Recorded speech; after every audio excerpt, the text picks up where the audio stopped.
Success is nothing more than a few disciplines practiced every day. Alcohol will take about 10% of men right out of the game. You're only competing with about 90% just because of alcohol. If the odds are 1 in 10, do we really want to roll the dice and assume that we'll always be the other 9? We assumed that the discipline would show up later, but that's not how life works. You're either a give it all guy or you're not. The most disciplined thing a guy can do is stop pretending he's immune to something. Go hard, give it everything you got, be a grateful, positive person. This time we're going to be talking about the silent killers of success. And I bet you're wondering what those are. Yes, we all are. And that is the purpose of this episode. We are going to reveal them to you, and we're going to have a little bit of commentary around that as what is holding you back that potentially is not very obvious to you. Looking forward to that subject. As always, we'll get to the meat of the content right after a little bit of an introduction with just the two of us. We're going to start it off with a quote from Brian. We're going to start it off with a quote from the author of these 7 silent killers, my main man, Jim Rohn. May you rest in peace.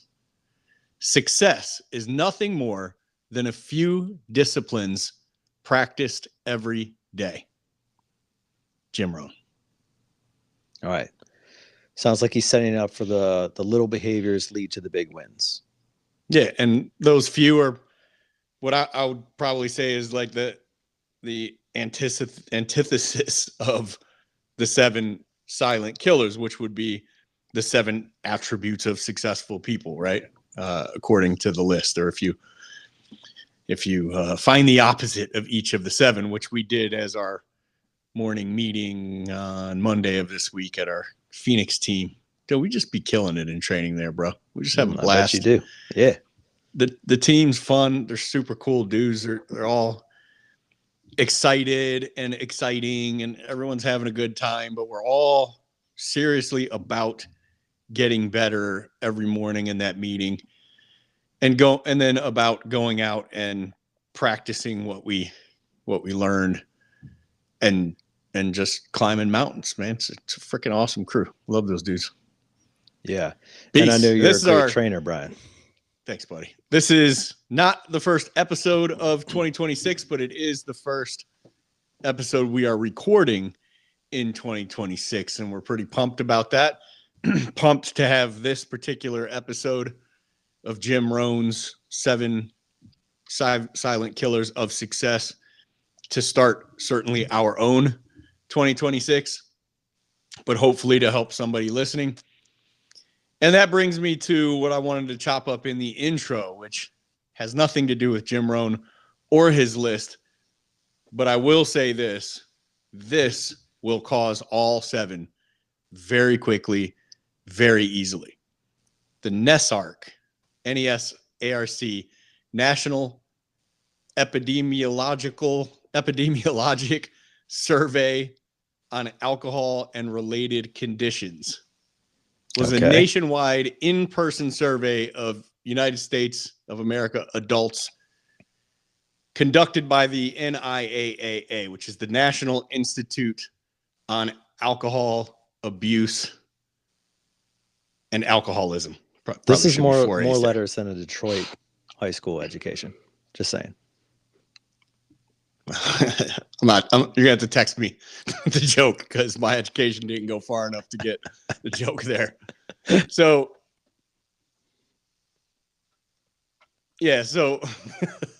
good one, buddy. That's what I meant to say. Thank you. So rolling the dice, so to speak, is what I want to talk about in this intro. And it's probably going to make some people uncomfortable. Whenever we have this conversation on this show, I will get negative feedback from people who cannot help themselves from hitting me up somewhere on social media and saying, I've been drinking every weekend for 42 years and never had a problem. I don't know, blah, blah, blah, blah. Like, okay, cool. Well, here's a survey for you that tells you you're probably fine, right? But if it makes you really uncomfortable, you're probably not. But stick with me and you might understand why, even if it doesn't matter to you in this conversation, it should matter to some of the people listening, including a younger me. So it was a massive national survey in the US, again, called NESARC or NESARC. I don't know. I read these things. I don't know how to say them. Conducted by the NIAAA. And it's considered the most thorough looks we've ever had at how alcohol actually affects real people living real lives in the US. Not just people in rehab or in trouble with the law, but regular adults interviewed face to face and assessed using real diagnostic criteria over tens of thousands of human beings. And what the data showed was, when you slowed down enough to really look at it, is it's staggering in its statistical value. Roughly 1 out of every 3 men in the US will meet the clinical criteria for AUD, alcohol use disorder, at some point in their lives. Not a rough patch, not a bad month, not a game on hard weekend, a diagnosable condition that meaningfully interferes with how they function as husbands, as fathers, as workers, as builders, as men. But what really blew my tiny little hairs back and stopped me in my tracks wasn't just how common alcohol problems are. I know how common they are. I just know how rarely they're admitted to. But it's what happens when you look at the severity, because the researchers at the NIAAA break the numbers down, and we get to see something else emerge. We see that roughly 10% of men in the US go on to develop severe chronic alcohol problems. The kind that don't just make life harder, but actually begin to remove a man from society piece by piece. Careers start slipping away. Marriages unravel. Health declines quickly. Years are shaven off the end of a life. Quietly at first, and then all of a sudden, just blam, all at once. Purpose and drive fades away. And many men disappear from society. They're taken. Jordan Peterson said this. He said, alcohol will take about 10% of men right out of the game. Like, you're only competing with about 90% just because of alcohol. And then, of course, some of them will pass and disappear entirely, right?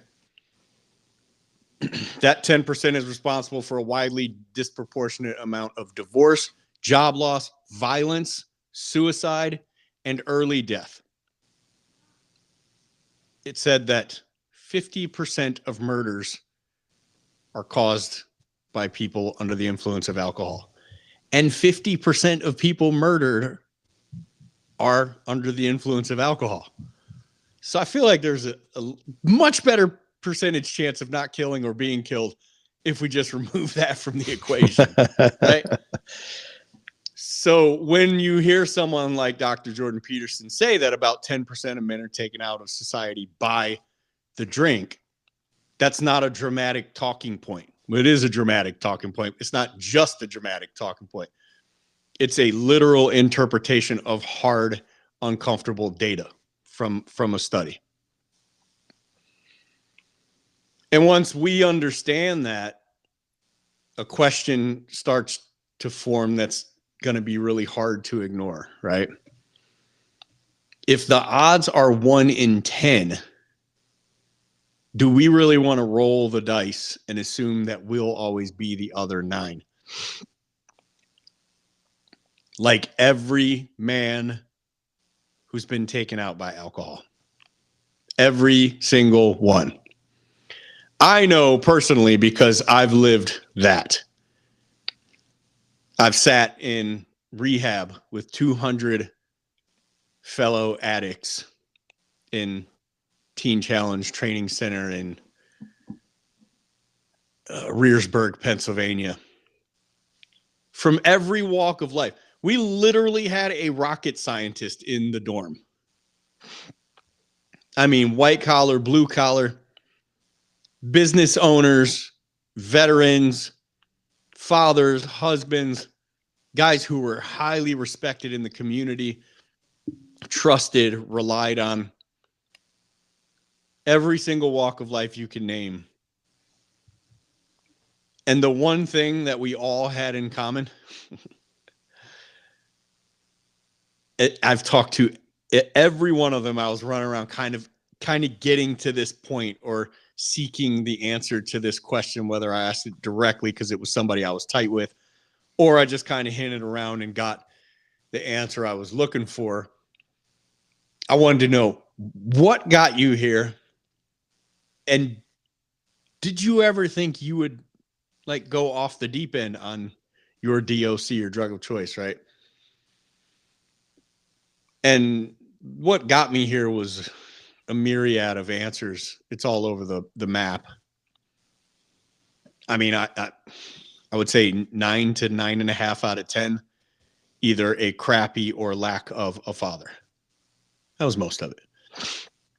But not one imagined they would be in a situation like that. Not one. Nobody planned on it, and nobody thought it could happen to them, including yours truly. Nobody wakes up one morning at 18 or 25 or 55 and decides that their life plan from here on out is going to include slowly dismantling their own potential. And if they're the leader of a family or a business, their families and businesses' potential. Nobody sets out thinking we'll trade our future for a coping mechanism, but it chips and chips and chips. It doesn't happen in the snap of a finger. It's a chip, chip, chip, chip, chip, gradual, socially acceptable, quiet decline. A drink to take the edge off after a long day, celebrate a win, help us sleep, feel normal, be a little more socially acceptable. Because, man, you just don't know. I just clam up, bro. Maybe escape a little bit. And somewhere along the way, without a real dramatic fall off a cliff or like a rock bottom scene from a movie, we cross a few little lines that we didn't even know were there, and we certainly weren't paying attention to. And all of a sudden, we're trapped, and we've lost or are on the verge of losing everything. And that's the part that the warning on the bottle does not warn about. It's like addiction doesn't kick the door in. It infiltrates the cracks in the keyhole. And I just want to be very clear about this. I don't want this to be a moral sermon or like a judgment call about your character, you in the driver's seat. It's not about weakness, defects, character flaws. This is literally about probability and risk. This math, it just applies to human behavior, right? And if it's 10% in the US, go ahead for those in Canada, Australia, the UK, Mexico, it's been several months, but last time I looked, we had like a lot of listeners in the Middle East, like Iraq or Iraq. Where else was it? Like South Africa, like all over the place. I'm like, what? I assume like some military bases or something. Like, who's listening to this out there? So, do they have like legit plumbers in these countries? I don't know. But when we actually understand the data and look at it from a human risk factor at X percentage, one thing becomes obvious. The men who lose this battle don't lose because they were stupid. Like I said, literally a dude in there with us that was a rocket scientist. Not anymore, but that's what he was when he went off the deep end. They lose because they were confident that they were exempt. We were so sure it couldn't happen to us. we assumed that the discipline would show up later. We all had this day in mind in the future, not a date, just a whimsical day when we would just be done with this kind of thing. But that's not how life works. That nothing you've ever thought about worked that way, right? There are those of you listening that still plan on getting to the gym one day, getting fit one day, me included, because I put on some freaking pounds over from Thanksgiving to the first week of January. It was a crap show. I went crazy with the food. I feel you on that. Dude, I've been doing cardio every gym day for 30 minutes before my lifts from November 1st to today. And I have never been heavier, and I've never felt less healthy. Cardio sucks. What is wrong with you cardio guys? It's horrible. But we all assumed self-awareness would save them, and we were different and looked really lowly down on the afflicted with addiction. Like, ugh, glad I'm not like that. And that assumption might be the most dangerous one a man can make, right? Or a woman, because the numbers were lower, but only by a few percentage on both surveys. Because alcohol doesn't care how smart we are. It doesn't care how hard we work. It doesn't care what our intentions are. It doesn't care about our family, our goals. It only cares about repetition and access. And statistically speaking, enough repetition plus enough access will eventually catch 1 in 10 people slipping and pull the rug out from under us. So the real question isn't whether this ruins our lives today. The real question is whether year after year after year, we're still willing to keep rolling the dice and trust that we'll never land on the wrong number, and that we aren't setting up our offspring to roll that dice year after year and hope that they don't land on the wrong number. And that's what this intro is about. Not fear, not shame. Maybe just being a little bit more aware of that fact. And hey, maybe the super casual drinker's like, yeah, I hear you, bro. I'm cool. Cool. Good for you. I hope so. But maybe somebody thinks they do flirt a little too hard with this. And you hear these kind of statistics and say, it's time to back off. Like I could see, I can't say that. You literally can't see a future where you're an addict. Like it's not conceivable, but it's a possibility. But you know who's taken out of that survey? You know who didn't even get surveyed? People like Nate Minnick here. How many drinks of alcohol have you had? Number one. Number two, how many of them did I get you to do? I want to say somewhere, 3. Yeah. And like I got you to do 7. 2 of them. Yeah, probably. I drank champagne with your wife once. I told you to try some tequila with it. I got you to drink a sip of a Blue Moon at an Eagles game. I got 2 huge Blue Moons at the Eagles game. It was their last regular season game before the playoffs in 2017 when they won their first Super Bowl. And I got you to get a cup. I'm drinking mine. You literally were like, I mean, it was like watching Shaq eat ghost pepper chips. If you've never seen that video on Hot Ones, it was funny. It's like the funniest thing I've ever seen. But Nate could not believe that I was drinking this for pleasure. Like he was so grossed out. So I got 2, which was fun. And then we got you to drink some, 3. We got you to drink some Prisoner, some red wine at a nice dinner. And then you drank on some 15-year-old Pappy Van Winkle at a little celebration we had. Did give that a try. I did not. I had quit drinking by that point, and I was not happy about it because that is an expensive bourbon. Anywho, but why? Why? Because Waste No Day isn't just about grinding harder, I feel like, or just about earning more or building something impressive.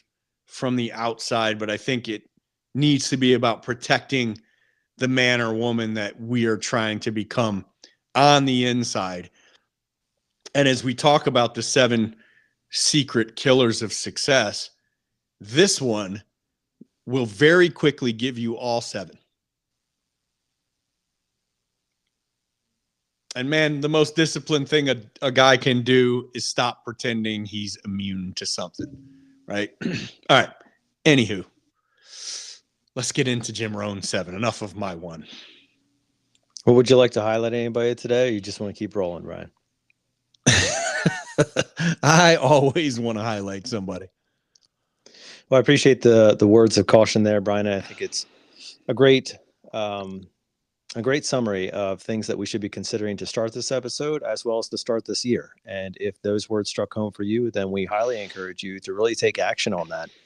And even if you're, not in the warning zone, as you might say, I think it's still, the question is asked, like, is this propelling me to become a better version of myself, or is it holding me back? And for some, like, I do believe the answer can be neutral. Like, I think that does exist, but many of us live in the extremes.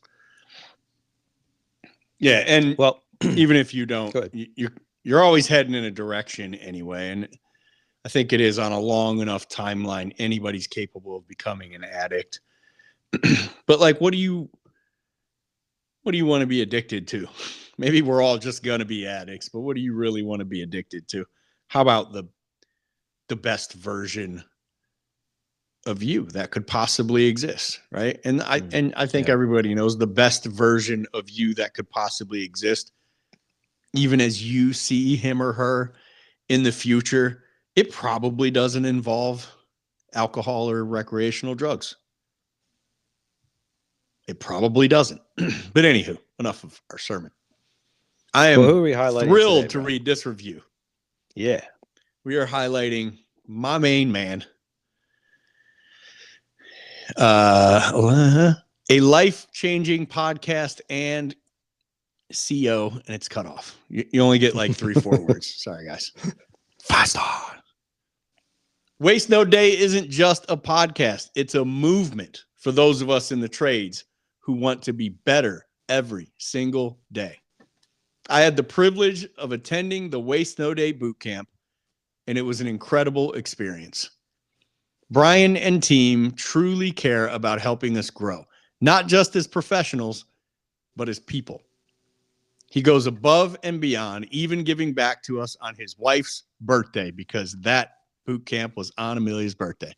I got everybody to turn around and yell happy birthday to her. If I had him sing, sure she loved that. I'm something. Sure. Yeah.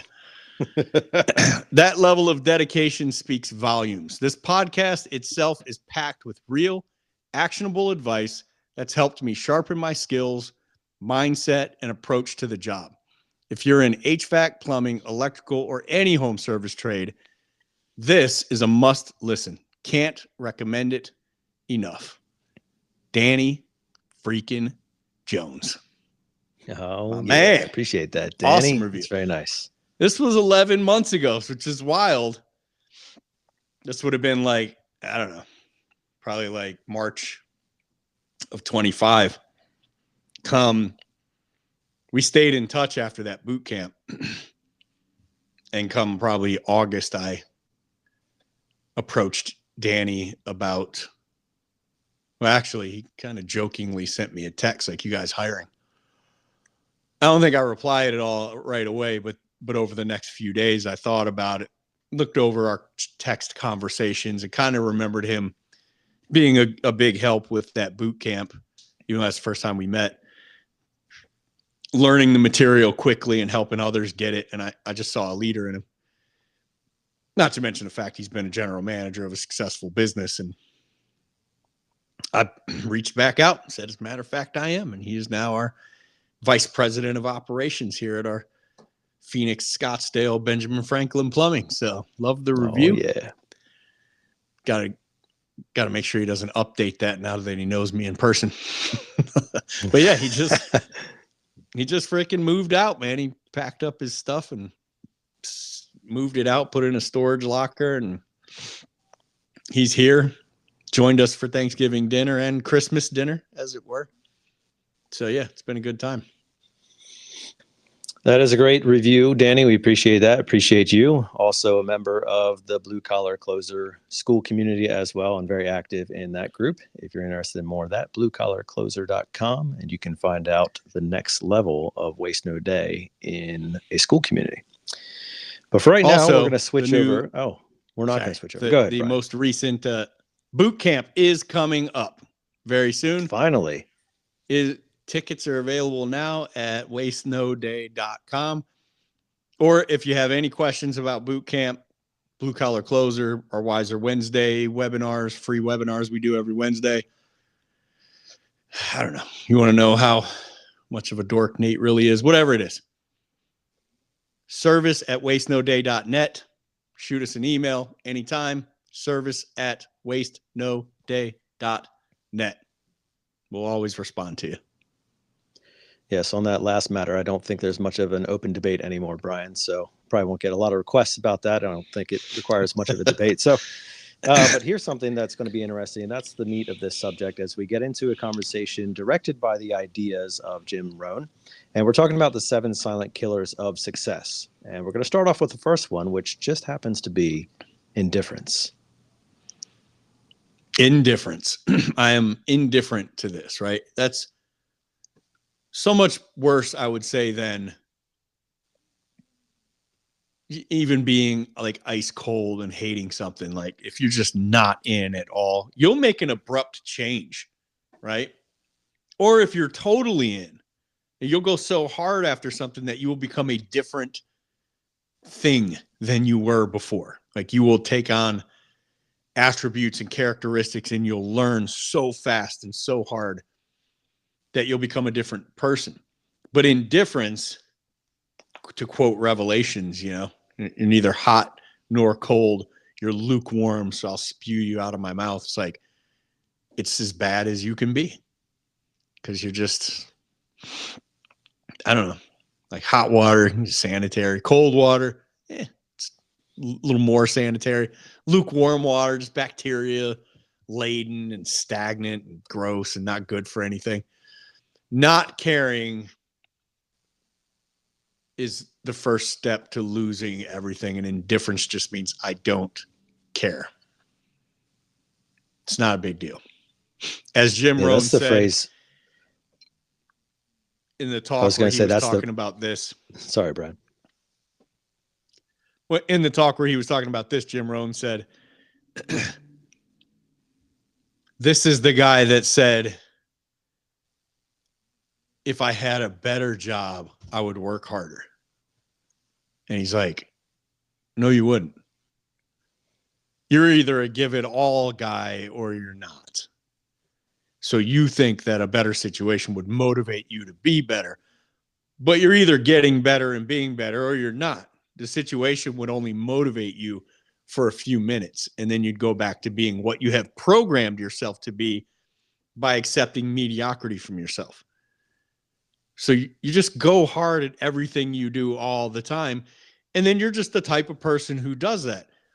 And believe me, you in a mediocre circumstance, going hard and giving it your all at everything you do, people freaking notice this.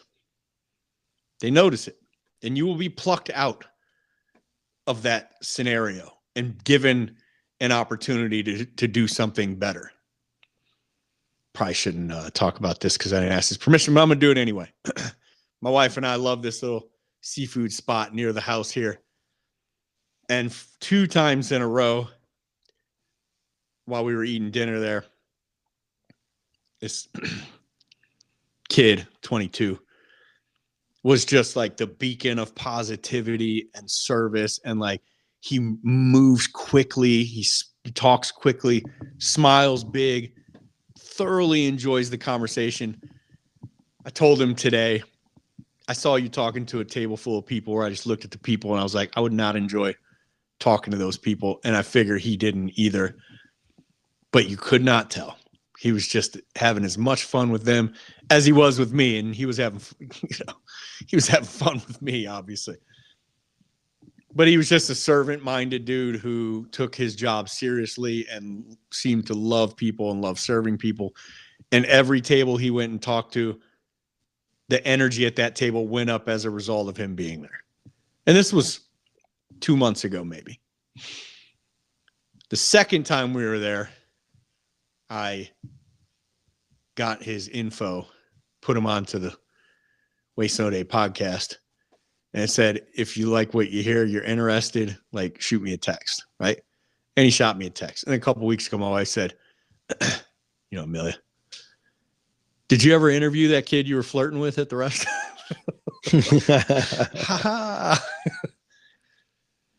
So, it just kind of slipped my mind, but he was interested, and he finally came and interviewed with us today. And I think liked what he saw, got to hang out with me and Danny and Kyle Brewer and Jack Johnston, one of our top guys, and meet Ethan. So, yeah. So, and I'm not saying he just got put on the fast track to fortune and fame, but he certainly feels like there's a lot more opportunity there than what he's doing now. Right. So go hard, give it everything you got, be a grateful, positive person at whatever you're doing. Now, don't text me on LinkedIn 3 weeks from now like, I did it for 3 weeks, bro, nothing. Okay. I don't know. We could probably tell you were faking it. I don't know. You got to just take the time and become that person, right? And it will happen, man. People are on the lookout for people like that. So, yeah, let's bring it up. Just not indifference, not like shrug of the shoulders. Some will, some won't. So what? Maybe I don't care. I don't care. But, that's the life you're going to get if that's your attitude toward everything. So, cool. Yeah, Brian, the phrase you said was who cares? And that's a phrase that I hear my kids say from time to time. And it does really rub me the wrong way. We'll say something, it could be anything like, hey, you got to do your homework or what, who cares? Like, it bothers me. Probably because I'm sure I've said that phrase many of times. But. Yeah. My son or daughter said something like that about homework. I would put my hand on my forehead and be like, your mom. It's not me. I don't care. I'm sorry. I wish I cared. Kinda. I thought this was going to take you further, but yeah, I don't know. Maybe the girls will end up in places where they need a degree to advance in a career. Maybe they'll go into plumbing. Maybe they'll be housewives. I don't know, but I just struggle to care about grades in school. It's a struggle. And then, they're in an academy now where they don't deal with the things that kids in regular schools deal with. But when they would come home and I would help them with their homework, and I'd get home on a non-podcast night or no reels to record. I get home at say 5, sit down at the office computer with one of my girls downstairs, and we would do homework until like 7:30. And I'm like, they were just at school for 7 hours. Like, why now? Why do we need another quarter of their awake time? It's like, what were you doing at school all day? What? This is wild. And then I'm looking at the stuff they're doing, and I don't know what field they're going to go into. But I look at the majority of stuff, and I look at where the world is today and try to view where it's going. And I think, is this stuff that someone added to curriculum in the last couple of years because they think it's important to know in the next few years? Or is this stuff that was added in the 70s or 80s in a world that is so different from today and tomorrow that it's not even measurable? And that's the answer I came to. And that's why we ended up going to Acton Academy, which just does things different. Yeah, children will say who Yeah. cares with their mouth, but adults will often say who cares with their actions. And that can be all the more painful because it's cloak and dagger and it is silent, but it has an effect. And another thing that can have an effect is indecision. And that's one that you can see in both adults and children specifically, where it's just they get stuck in a choice like that, and they can't commit and they don't know. And in children, they might show it in an immature way where they're literally panicking or crying or just agonizing over what they should do. Like I think of my daughter. She had a birthday party on like one of the days that we were supposed to have a family get together for Christmas, and it wasn't originally planned that way, but the family got sick, and so it had to push. And then she's like agonizing over like which should she go to. She wants to do both, and there's just no right decision that can satisfy. And then you take that into the adult version, and there may be calmer reactions, not always, but there might be more mature ways of displaying things. But the indecision can remain the same. And usually in adults, the impact of the indecision can be magnified significantly more than as a child. And so you might be talking about the difference between a career trajectory, or whether you should try out for a new job, or whether you should join a career changing opportunity like blue collar closer and decide to be real about intentions of getting better and those types of things. There's indecisions in all areas of our life that we can get stuck in, and they often have consequences. Not every single time, but they can have consequences. And it's the indecision piece that gets us in that neutral place. I remember Brian, our former boss, Scott Rohr. I don't think the quote's original to him. I think it might be Ben Franklin. But like, it's sort of like that Yoda quote, like do or do not. There is no try. Like either go all in or go all out, but like don't just sit there. So it's kind of like indifference, but it's the action or the inaction in this case that attaches to indifference and keeps us in this place of I'm not sure, I don't know what I should do. Yeah, most people don't fail at anything really. They just never decide to do it, which is a protective move, right? I don't decide, therefore I don't fail. And when Jim Rohn was talking about this one, he was like, it's the sitting on the fence guy. I'm sitting on the fence. I don't know if I should get off on this side or this side, because every time I glance over, the grass looks greener on the other side. And he said, one thing I can promise you is it's more comfortable off the fence. And the quicker you hop down on one side, the quicker you'll learn whether it was the wrong side or not. And the more time you'll have to get to the other side. So indecision's a killer in a sales career, because it's like we get, and this can feed into one of the other ones too, but we get protective of our ego and don't call a shot, a big shot. We just did the selling techs, and I just did 2026 goals recently. And there were a few people, I would say, who protected themselves from failure with the setting of their number because they don't want to set something real big and miss it. But we've had it on our board before, and I've been saying it to this team for 2 years. I would rather aim huge and miss than aim tiny and hit. Like, it's not even close to me. We missed our 2025 goal. I mean, we still grew by 40% organically in revenue, but we missed our goal. And when you're getting to December and closing out the year, it hurts and it sucks.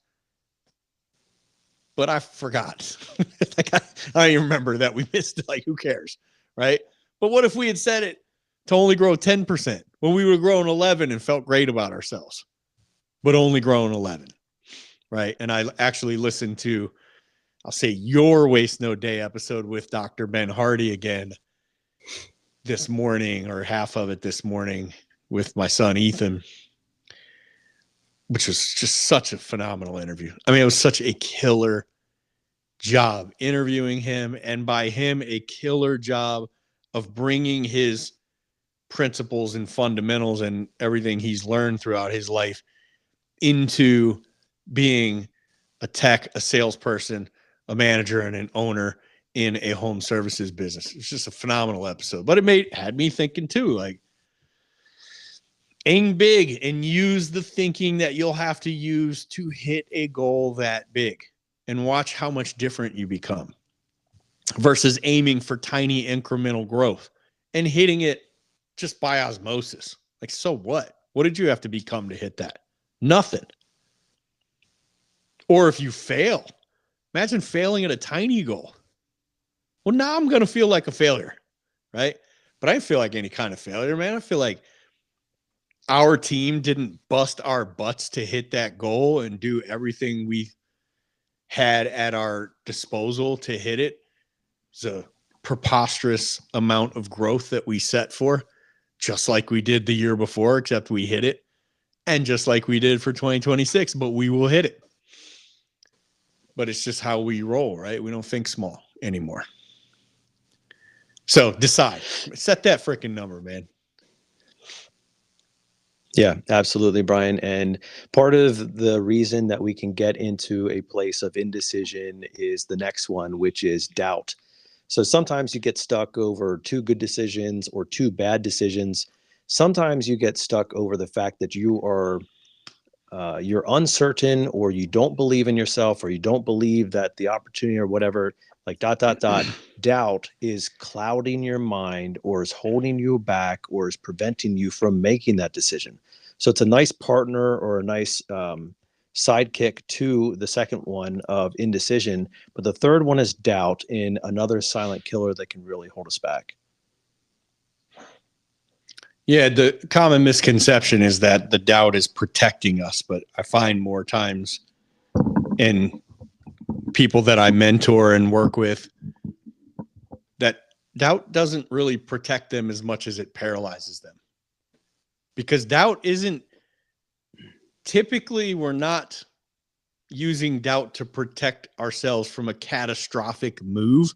Almost never in what we're talking about. And what we're talking about, we are protecting our ego. That's it. I don't want to set it so high, and this is the one I was saying that indecision can kind of fall into doubt. I don't want to set it so high, go public with it, try my best, and fall short, and then have to eat crow or be looked at as a failure. Well, there are a lot of people listening to this that respect Nate and me. How'd you guys do for your budget goal 2025? Crushed Hit it. Yes, we did. Yeah. All right, pipe down, bro. Nobody's talking to you. Congratulations. Actually, we haven't even talked about it. I didn't know. Nice. Congrats. Good for the team. Yeah, we missed our goal, and I don't care. I can't tell you how many times I've missed revenue goals when I was in sales. Like, happened all the time. Rarely did I miss the revenue goal that was set for me by the team, but my goals never looked like what the team had set for me. Mine were much bigger. I was looking to change my family's lives by what I was going to do this year. Not see some incremental growth that makes me a little more comfortable. All right. So we miss. Sucks. We lick our wounds quickly and set another preposterous goal and get after it. Got 12 months to figure it out. Yeah, and don't doubt. Don't let doubt get in the way. And a few degrees off doubt is actually the fourth one, which is worry. Now, there's different variations of worry. Sometimes worry is an element of doubt. The reason that you're doubting is because there is a worry of what if, what will, what won't, and all the things that could possibly happen. But then there's just general worry too, which we had Tommy Mello on here recently. And man, he awesome episodes, two-parter. Definitely, if you missed it, go back and catch that. But some of the things that really stood out to me is he intentionally refuses or does not allow himself, or frankly other people, to bring worry into his life. Like, he openly admitted that it is a problem for him. Like he can go to a dark place quickly and he can get stuck there and stay there. And like he knows that that is a challenge, not only a challenge, but also a danger zone for him to get sucked into that. And so he has gone so hard the other direction that he won't even allow himself to get to a place of worrying, and he won't allow other people to bring worries to him unless they absolutely have to be addressed. It is like, I'm not saying he's putting his head in the sand or anything like that. I'm just saying that he has intentionally decided to remove worry of the small things and the trivial things and the things that really have no bearing or no matter from his world, even to the degree that he also removes some things that many business owners would say, well, you should be worried about that. Like, you should be worried about whether the economy takes a downturn. You should be worried about whether one of your employees wrecks his van while texting. Like, you should worry about that. And I don't want to speak for Tommy. Like, I'm sure he has those thoughts, but I think it was well said that he intentionally makes sure that those are not the focal points of what he is working towards, because he knows what it'll do to him. It will hold him back, and it will be a silent killer to his success. Rarely silent that one though, right? Worry. It's usually vocal. Yeah, I loved what he said there, because that one resonated with me probably more than anything else he said on those 2 episodes. Because it's like, he was like, man, the team knows not to tell me somebody stole some material or was caught doing side work or wrecked one of our trucks. He's like, just deal with it. Like, whatever has to happen, deal with. Don't bring it to me anymore. I'm not there anymore. So they don't need him to handle it. So don't bring it to him, but let him come down in front of the team and get everybody hype and ready to roll and motivated, right? And get some nuggets of wisdom and knowledge that they can go use on their calls. And like, that's where he needs his headspace to be. And that's real, man, because worry is, I forget who said it. Might be a Benjamin Franklin quote, but I'm not positive. Worry is interest paid on a debt that you don't owe. And Jim Rohn kind of went off on this when he's like, this is the worrier. Oh, he said, I had to change this, and it was one of the hardest things I ever did, but I was a worrier. He said, not a warrior. My family wished I was a warrior. I was a worrier. I wasn't out there fighting battles. I was sitting back thinking about what bad things would happen if I did. And it's one of the hardest things he said he ever did, but worth it. He said, it's not easy, but it's simple, and it's worth it to stop being a worrier and to take your thoughts captive and steer your ship the other way when you start going down that path, because worry is like, you can read it on a person. You don't really want to be around the worrier. You want to be around the optimist, the gratitude person, right? This one kind of feeds into another one as well. Yeah, that quote, Brian, is actually by William Inge, I-N-G-E, not sure how that's pronounced, but worry is interest paid on trouble before it comes like due. He's great quote. He's in the act of William. He's Williaming. Well, another part verb. of worry, Brian. Yeah, there you go. Another part of worrying, Brian, or something that can be the result of worry, and really the result of a number of these things, including indecision and doubt, is the fifth one, and that is over caution, or being overly cautious. And this is the one that I'm a little afraid might cut a little deep for me. As you know, Brian, I'm an extremely fast starter. I charge forward. I bust through doors without asking questions, right? What? Just kidding. If you haven't been listening, I long bust enough through the doors, to and then Nate sits down and starts putting them back together. But overly cautious is definitely something that's more aligned with my personality. I'm a slow starter. I'm a think before you do. Generally, I am a let's analyze before we execute. Right. I am definitely an aim, fire, shoot guy. Right. I am not the other way around. And so while that does have its strengths, it also has its weaknesses. And one of those is being overly cautious, where I am going to be too slow, or I am going to not go far enough, or I'm going to avoid potential risks, even if they have really strong upsides, I might avoid them simply because of my nature and the way that I view life. Now, that's something I have to push against. Other people might have other things, but overly cautious is definitely a possible silent killer to success. Yeah, I'll concur. Nate is definitely that, and has that. I mean, on one side, it's an issue. On the other side, it's a strength. Like the Colby Index is a personality trait profile test that you take when you join EOS. And it shows, I think, like 4 things, but the first one is quick start. And the second one is follow through. And I have a 10 out of 10 in quick start. It's as high as it can possibly be. Risk averse is barely even in my vocabulary. Like, bring it. Novelty, risk, I'm in. But my follow through is a 3.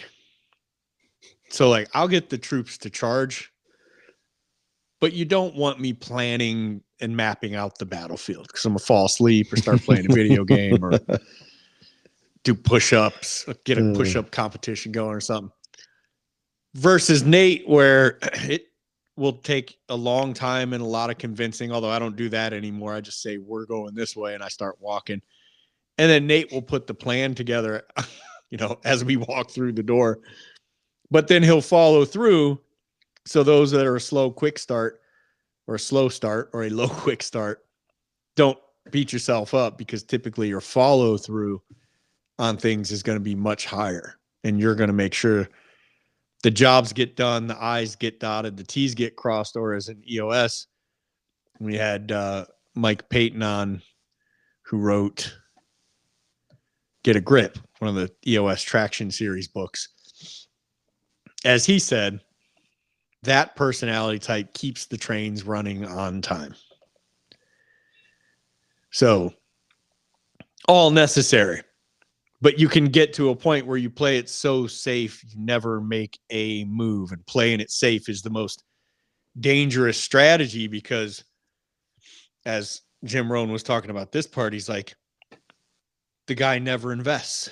He never gets into investing in the markets or whatever, or in himself. This guy will never spend money to get himself better, because all he can see is the possibility of parting with money, not the future, which is the ability to dramatically raise your income. So spending a few grand to, say, train at a boot camp or in bluecollarcloser.com. We were having a conversation about, like, if we do some like social marketing or something on Blue Collar Closer, can we really say people can expect to double their income? And I started going back through text messages and posts made in there and boot camp posts. And I'm like, I would get a hold of some of the people that posted dramatic results immediately, half a year later or whatever, and be thrilled to hear that the majority of them never went backwards.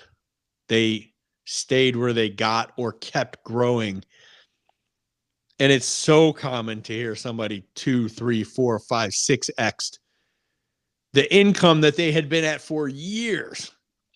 60,000 year after year after year, 220,000, like that. And they never go back and make 110 after. Once you learn how to do it, you just keep doing it, right? And hopefully keep growing and getting better and looking for other stuff to help you level up and level up and level up, right? But he said, you think the cost of investing is high. Wait till you get to the end and realize the cost of never having invested.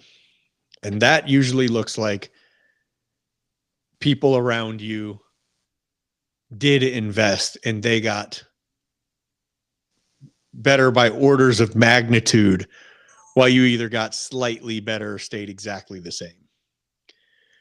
And you just got blown past. And all you can tell everybody is how lucky they are.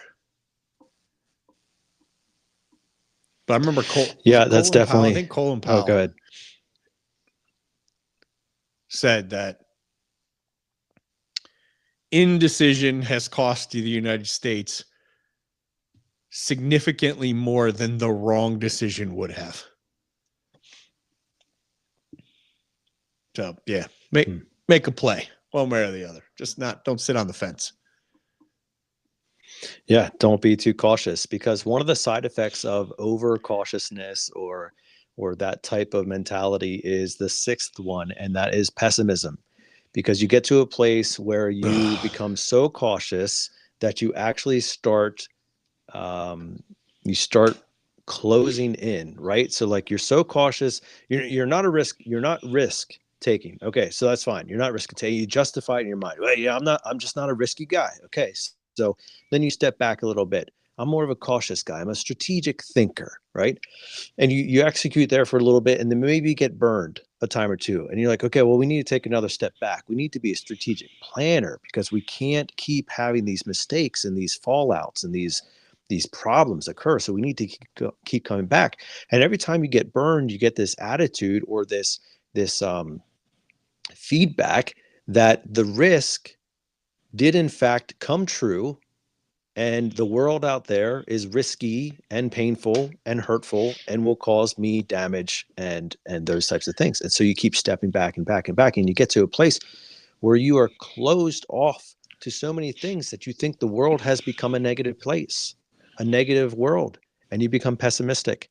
And shoot, I've been accused of this many times. I think I'm a realist masquerading as a pessimist, but I definitely have pessimistic tendencies. Some of that probably goes hand in hand with my cautious nature, right? But also some of it is just I need to have a more optimistic mentality. I need to have more of an abundance mentality. And that's something that I personally have to struggle with, personally have to overcome, is like I do have a more pessimistic nature. And so I need to be looking for the up. I need to be cautious about going down dark rabbit trails. I need to be very aware of where my headspace is, and then how that is, even if I think it's all up here, even if I think that I'm just keeping it inside, my demeanor can waft off the scent of pessimism to those around me without me having to say things, or without me even thinking that I'm saying pessimistic things. It's the way that I'm saying it, what I'm saying, what I'm not saying, what I'm believing, the cautions that I'm issuing to everybody else. And eventually it's like, dude, this guy never has anything but the worst outcome that he can possibly think of be his reality. And that's a pessimism and a danger and a silent killer to our success. Yeah, I would call you something a little bit different, as I've been calling you for what decade we've been working together. 12 years. 14 years this year, huh? 14 years. Yeah. Which is the contrarian. For every point, Nate has the counterpoint, right? Now, this has been very beneficial in leadership teams we've been on together. Oftentimes, because it makes me take another viewpoint, and I am such a quick start that my first feeling is what I'm running with. And sometimes that can be too optimistic, right? Let's roll. We're going. And Nate goes, what about this? What about that? What about this? Not like this is why it won't work. There's a difference. That's pessimism, right? But what about this? Let's be careful of this. But a contrarian, like anything you say, Nate has the counterpoint to it. So I'm listening to, and if you haven't listened to the Dr. Ben Hardy episode with Nate, I implore you, go to the Brian Burton Blue Collar Closer YouTube channel. There's a link to it in the show notes of every episode. And just scroll down a little bit and find it. It's just called The Science of Scaling with Dr. Ben Hardy. Yeah, it was back on Nate was alone on that interview because September 22nd.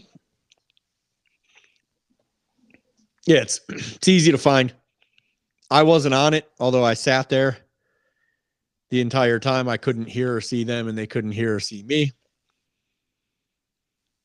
But I got to hear it later, thankfully. And Dr. Hardy just kept complimenting Nate big time. He's like, I love your questions, man. They're so well thought out.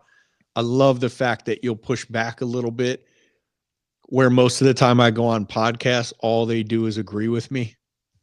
It's like, but you're making me take the perspective of the real audience who are, people trying to build themselves and scale. And I was listening to that part again this morning, just laughing in the car with my son. Like, Nate's not doing that. He's just disagreeing with you. He's just going to give you, like, it's phenomenal in the beginning. But man, when you're just like, I think I'm going to order this for lunch, and Nate's got the reason, the counterpoint to that. You're just like, I don't care. But no, it's not a pessimism, and it's not a detriment, but actual pessimism is horrible. Expecting the worst trains your brain to find it, right? And it's the same with gratitude, which, the optimism is the literal opposite of pessimism. But I would say for this one and number 7, the way out is gratitude. Just spend your time looking for someone to thank for something. No matter how you feel about them. Actually, the worse you feel about them, the better reason to find something to be grateful for and thank them for it. And like I've been saying for a long time, thank someone for what you want from them. Right? When the guy who's late all the time and you're pulling your hair out shows up early one day, thank him for being early. I appreciate that you're making this turn. Right? Thank him for what you want. And watch and see if you don't get more of it. Husbands, same for your wives. Let's not get into detail about what that is. I see you're just doing this a lot lately, and I really appreciate it. It's like every night now. And on my lunch break, I will drive home. Well, Brian, that brings and that leads us to number 7. Which is around the idea of complaining. And so the 7th one is complaining. If you think about the law of the body, what goes in eventually has to come out. If you think about the law of the harvest, what you plant or sow is what you will reap. And so if you are ingesting pessimism, whether it's through the mind or the ears or the eyes or whatever it is, what do you think will eventually come out? It is inevitable. The complaints will vocalize themselves. They will stop staying upstairs and they will make the 6-inch journey down to your mouth and come out. And that is going to be perhaps this is the one that's actually really not a silent killer, because this is the one that's going to be very vocal and people are going to hear it. And it doesn't have to be loud and crazy complaints. It can actually be really just subtle, quiet words, snide remarks, sarcasm at every turn, right? And I like sarcasm generally, but like it has its place, but it also is one of those things where when it's not used properly, it really has a bad effect. And you start tearing people down or tearing the organization down or tearing leadership down or whatever it is. And that complaining is fundamentally based off of a failed worldview. And it's a lack of gratitude. It's an acceptance of pessimism. It's a wrong path, and it will serve you to no purpose, to no end. Like there is no benefit that comes with complaint. It is just people will view you differently. You will not get the same opportunities, and generally there will be no result from your complaints. And that's not to say that there isn't something with like lodging an issue. Like I have an issue with this. Like there's a time and a point where things have to be discussed that have a contrary perspective to yours or whatever. That's different. But complaint is for the sake of whining, for the sake of tearing down, of making fun or mocking or just naturally unbuilding or unconstructing the things that have been put there. And so I think this is a great place to end it on, Brian, because it's a really powerful change that we can focus on in 2026 is to remove the killer of complaint from our daily lives. Yeah, Jim Rohn had a lot to say about this one, but I'm going to take it back to Joe Rogan on this one because I call it the problem for every solution guy. But a couple years ago, I saw a video of Joe Rogan going off on this person. And he called them the I can't catch a break guy. Oh, woe's me. Complain, whine. Everything sucks. Everybody sucks. They're all out to get me. And I don't want to go so hard on this that you don't see this in yourself, or I don't see this in myself, because it's not typically that blatant, but it's enough. It's certainly enough that if your life is just comprised of reasons to be blue, that's enough for me not to be around you. You will find me severing our conversations and our time together. And I don't want to be around it, because I'm, like Tommy said, I'm too susceptible to it. I want to be around, as Joe Rogan said, that the I can't catch a break guy. Keep them the F away from me, because I don't want to hear it. Everybody has tough breaks. Deal with it and get over it and get on with it, right? But he said, yeah, I can't catch a break guys, the peeing on your fire. Like, they're not helping you. They're just dousing your fire, putting out your flame. And I feel that personally. Whereas the fuel people, the frickin' Tommy Mellos of the world, the Danny Joneses of the world, the people that are running around like being hype and fist bumping and going, yeah, we got this. They are pouring gas on your fire. They're fueling your flame and making it bigger and more consuming and making you believe in yourself more. Surround yourself with those people. And if you struggle to get around those people, go ahead and, for your sake and our sake, assume that it's because you are a peeing on the fire guy, and knock it off. Catch yourself complaining or being down on something or somebody else. I don't want to say keep it to yourself, like curl up in a ball. And no, knock it off. Find something to be grateful for and tell somebody about it. Gratitude. That's what changes. Certainly the last two, maybe all seven, man. Just run around finding reasons that you're blessed and lucky and you caught all the right breaks and you're on your freaking way. And one of my favorite things Jim Rohn ever said, it's a short video. I posted on my socials a few times. If this isn't gratitude and the right way to be, I don't know what is. He said, somebody asked me, why do you get up so early? And he said, if you were going to do what I'm going to do, you'd be getting up early too. If you were going to meet the people I'm going to meet, you'd be getting up early. If it was stacking up for you the way it's stacking up for me, you'd be getting up early. And man, I caught that for the first time 2 years ago, right before I moved to Phoenix, and moved to a 3-hour time difference. It's 3 hours earlier. And instead of getting up at 4:30, I immediately started getting up at 3:45. Like, it was too easy. It was hard to sleep that long because of the time difference. But I just said I'm getting up at 3:45 now. And it was partly because of that video and me thinking, whew, life's got some cool turns heading the Burton family's way real soon. No, I didn't know that for sure, but I know what I'm going to set out to make happen. 2026 is going to be a big, huge year for us. And I mean Nate, and I mean everyone listening to this. I can see the future, and I'm telling you, you in the driver's seat, 2026 or whatever year you happen to be listening to this is stacking up to be a huge year for you. Get up early, high five the person next to you, wake her up, him up, and say, yo, it's going to be a big day. And it's leading to a big week and a bigger month. And this year is going to be freaking awesome.